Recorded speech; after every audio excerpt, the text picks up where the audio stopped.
If you need to cancel a pending transaction on Revolut, follow these steps to ensure the process is completed smoothly. Step 1. Open the Revolut app. Launch the Revolut app on your mobile device.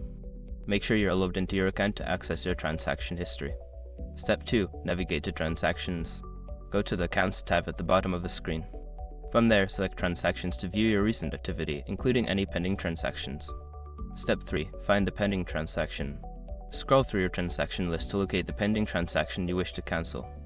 Pending transactions are usually marked clearly for easy identification. Step 4. Select the transaction. Tap on the pending transaction to open its details. This will provide you with more information about the transaction, including options for managing it. Step 5. Cancel the transaction. Look for the option to cancel the transaction. If available, tap on it and confirm your decision.